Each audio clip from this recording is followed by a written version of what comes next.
bagaimana cara untuk membuka pabrik pupuk di desa-desa dan petani mau beli. Konsepnya seperti ini, buat pabrik pupuknya gampang. Saya ulangi ya, buat pabrik pupuk itu gampang. Yang paling susah menjalankan bisnis pabrik pupuk.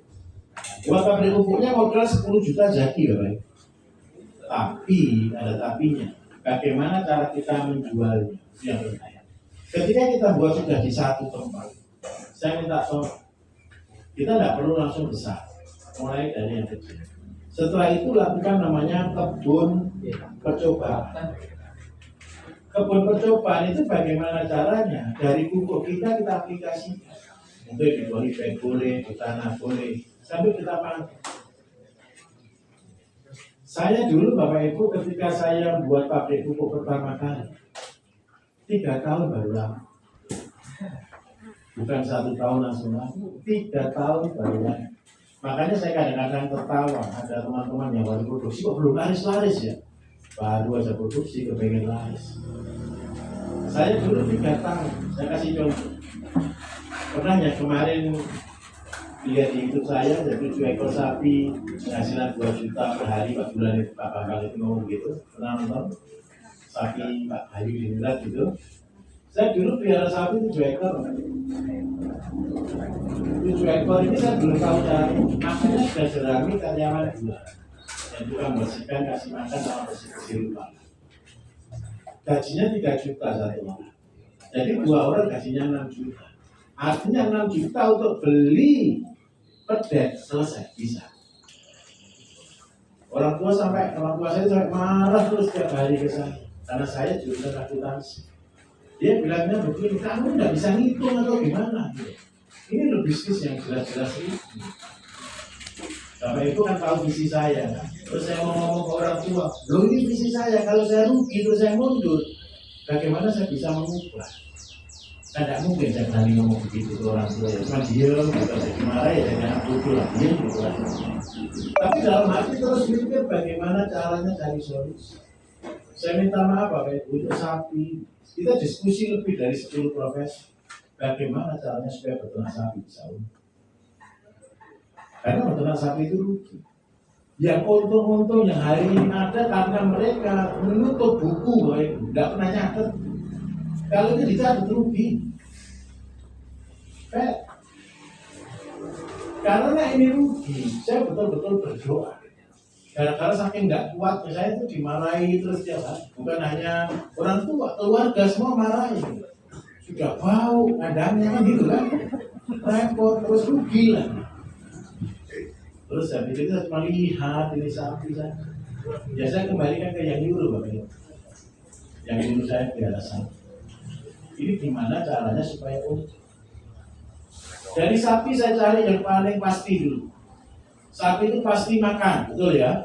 Sapi itu pasti minum, sapi itu pasti kencing, sapi itu pasti buang kotoran, betul kan? Itu yang pasti-pasti. Yang tidak pasti, dikawinkan sampai 5 kali baru jadi Bapak Ibu. Habis itu tengah-tengah jalan keguguran. Betul. Terus saya pikir itu sudah melahirkan, dia mati lagi. Setelah melahirkan sudah besar, tapi dari semua tidak rata-rata bagus. Tidak ada aja masalahnya. Karena ada aja masalahnya, berarti kan tidak ada yang pasti dari sana. Dari yang pedet, yang jantan saya besarkan sampai menjadi besar, belum tentu juga gemuk Bapak Ibu. Ada yang kena cacingan, kan? Saya harus katakan juga. Dari masalah-masalah itu yang buat saya betul-betul berpikir, apa yang harus saya lakukan? Saya bisa berhenti, saya bisa jual seluruh sapi saya dan selesai. Tapi tidak berhenti dengan tanggung jawab saya sebagai seorang yang ditugasi untuk membangun pertanian dan peternakan. Kalau saya mundur, selesai juga. Betul tidak kira-kira? Saya rugi 3 tahun Bapak Ibu. Biar sapi ini. Artinya kalau kita hitung rugi, gaji karyawan saja 6 juta, berarti 1 tahunnya itu berarti 72 juta kali 3, 200 sekian juta. Itu kerugian saya yang pasti, karena runtutnya gratis semua gratis. Tenaga kerja aja yang baik. Dari sana saya berpikir dan yang pasti kencing. Mulai hari itu saya kumpulkan kencing. Kumpulkan kencing tidak selesai sehari loh. Setahun Bapak Ibu dapat 50 ton. Setelah 50 ton, jualnya nggak bisa jual.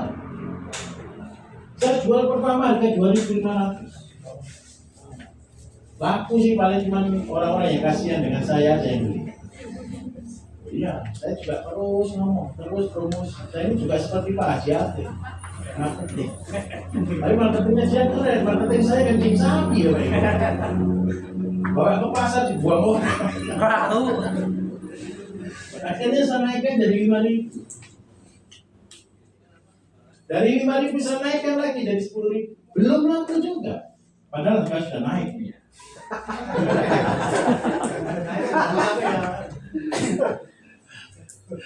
Karena nggak laku tambah dinaikkan.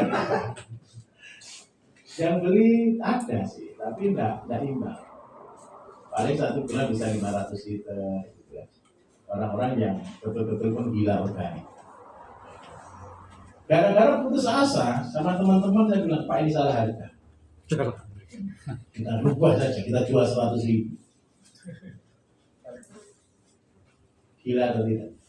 Gila. 50 ton habis setahun. Jadi saya dapat 5M. Kita bagi hasil, kita bagi 2 dengan distributor. Kita dapat 2,5. Kerugian saya 3 tahun, 4 tahun tertutup. Rugi saya kan cuma maksimal anggap aja 400-500 juta, betul kan? Terus dikasih penghasilan 2,5M. Untung atau rugi? Rezeki atau usaha sendiri? Jadi petani ternyata hidupnya dari rezeki.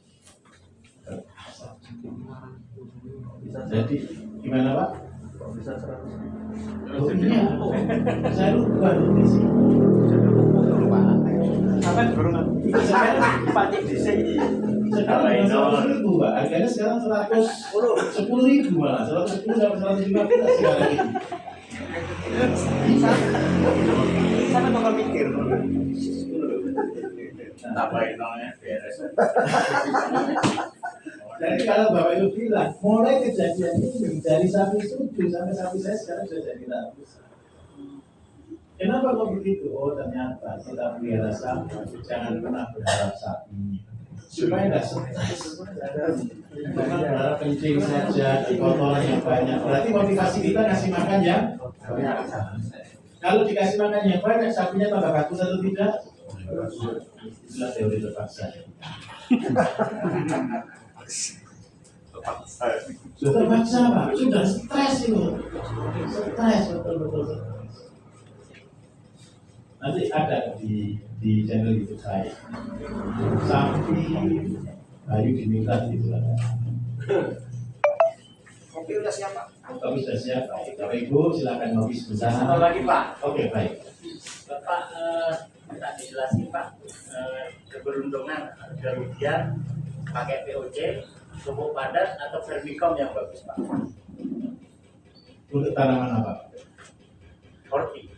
Untuk tanaman apa? Kita tidak pakai tiga-tiganya. Nanti kita pakai cara ini. POC yang kita ajarkan ini sudah alif Pak. 5 alif. Zaman dulu. Ayo kita masuk di fase modern. Karena itu tahun 2023 ini saya sebutnya kebangkitan, musician. Ini adalah musim baru. Jadi semua teori-teori yang saya lama pun sudah saya tinggalkan. Bukan tinggalkan karena apa? Tetap kalau belajar dari sana. Tapi kalau melangkahnya kita sekarang ada di musician, di zaman baru, di zaman pergerakan. Kita nyebutkan tahun ini adalah kebangkitan petani Indonesia. Jadi teman Thailand pernah belajar. Gitu ya. Oke, mari kita break dulu.